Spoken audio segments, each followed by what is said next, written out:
So, Lamborghini has just revealed the Lamborghini Revuelto. This is the official successor to the Lamborghini Aventador, and today I'm going to be going over its design and show you guys what I think about it. I actually really like this design here because it carries over a lot of the design DNA from Lamborghini that we've been getting recently. Like, you have these Y-shaped headlights here from the Cyan. You have a lot of hexagon shapes, very typical of Lamborghini, especially like in the headlights. You have these two lines here on the hood. These lines are actually very common in Lamborghinis. They've been around since the beginning, part of their design DNA. So you always have these lines that kind of extend from the hood like that. Some of their details of the front is that you have these fins here that come up.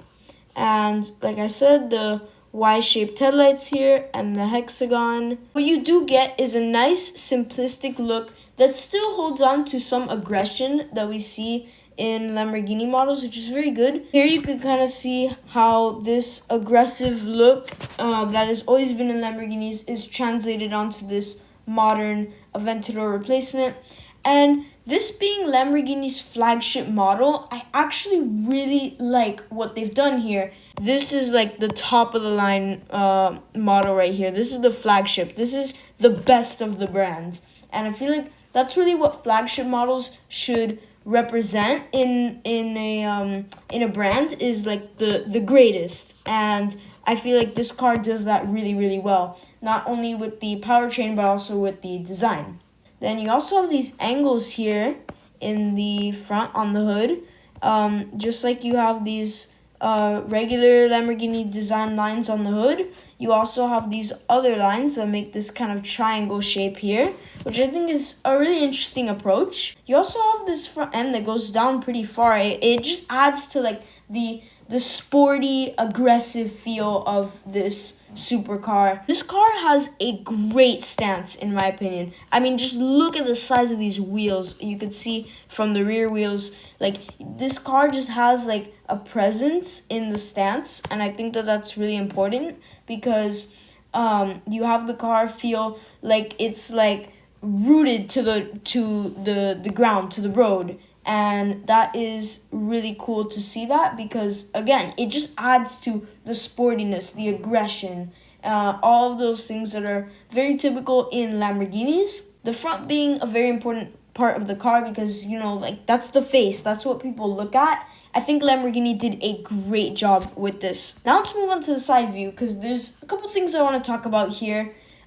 Firstly, let's just talk about this profile here. You have this sweeping roofline that has been very, very, very Lamborghini from the earlier times of the Countach and the Diablo, that always have this one sweeping roofline, and that is carried on over here beautifully. What's under the bodywork is completely new from older models, but really what you see on the outside is somewhat familiar because you have a lot of features in Lamborghini design language that are translated here, and I think that is a great way to do a flagship model because you have some familiarity with the brand. Lamborghini did a great job of applying their latest and greatest design language onto this car. As always, you have these very aggressive lines in Lamborghinis. You have this shoulder line that is super sharp and it goes over, and then once it crosses over this intake, which I'm going to talk about,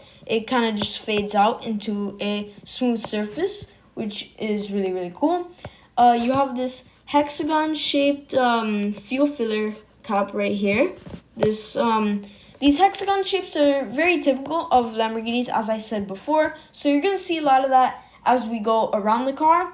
And another thing that is very typical with especially recent Lamborghinis is the Y-shaped details on the cars. Now, if we talk a little bit about the side view features here, the design features. So, firstly, you have this little flap here that is for the arrow. So, I would assume that this probably releases some air pressure from the brakes in the front here. The air would come out from the brakes. And then you also, on the other side, you have the air just being guided through here. And then on this other side, you have this big, massive, prominent intake here.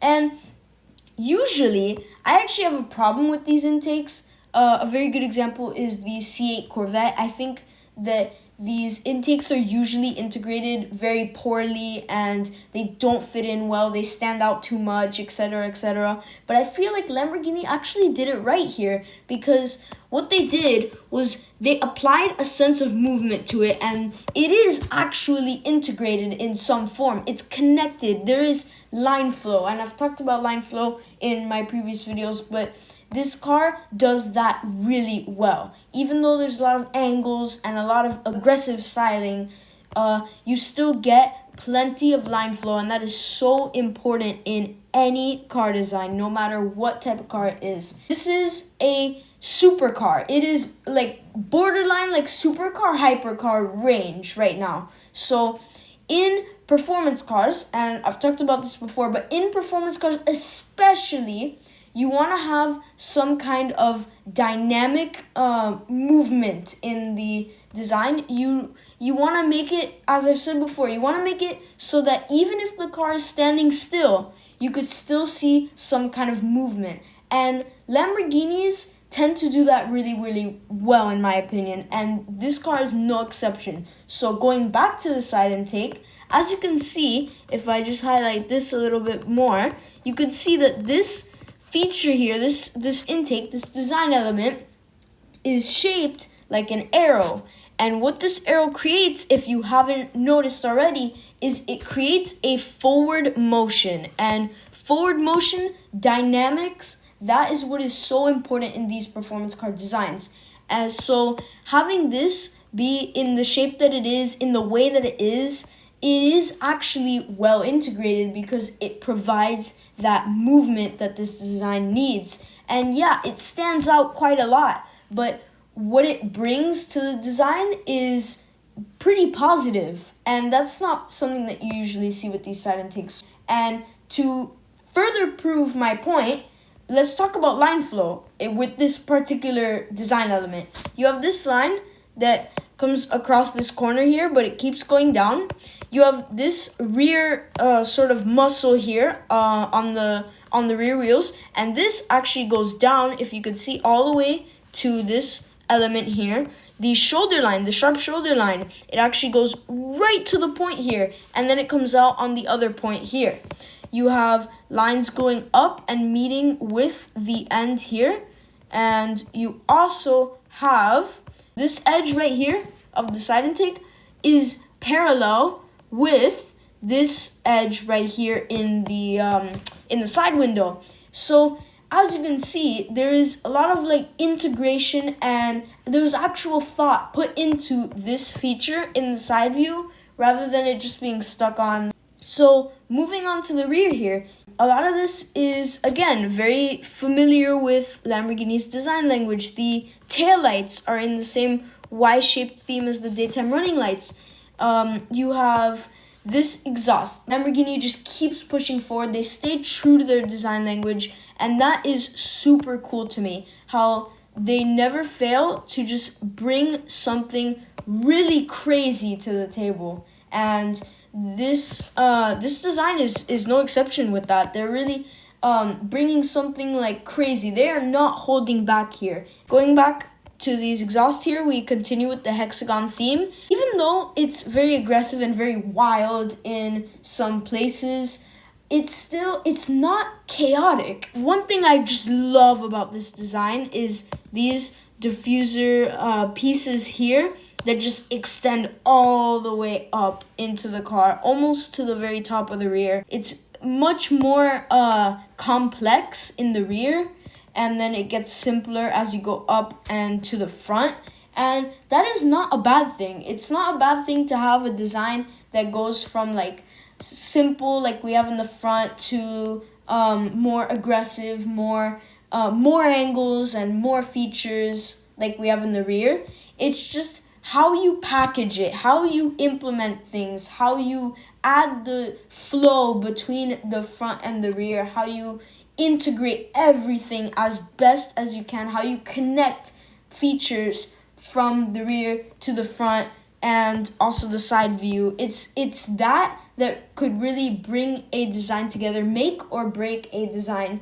And Lamborghini has done an amazing job of that with this car. These Y-shaped lights. So there's actually two cars that come to mind when I see this. Number one obviously has to be the Lamborghini Sian. That has pretty much the same setup. This also brings to mind, for me, the Lamborghini Huracan Tecnica, where you had this black Y-shaped piece. Of course, this side view reminds me a lot of the Aventador. I'm pretty sure you could tell why. Just the overall shape, the proportions are quite similar to the Aventador, although this car is a little bit longer. You still have a large prominent side intake. This rear actually reminds me a lot of the Centenario because the taillights were actually quite similar to the Centenario. They look almost the same to me. And then you also have these diffuser pieces, like I said earlier, that just go all the way across the rear here. And these are also features that are inspired by the Centenario. Lastly, I want to talk about the interior. So let's jump over to some new photos so that I could show you guys what I think about the interior of this car. Alright guys, so here is the interior of the Lamborghini Revuelto, and something I wanted to really highlight with this interior and when I talk about it is the amount of improvement Lamborghini really took in making this car usable, because Lamborghinis have really been kind of notorious for not being very usable and just kind of like being like not very everyday friendly cars.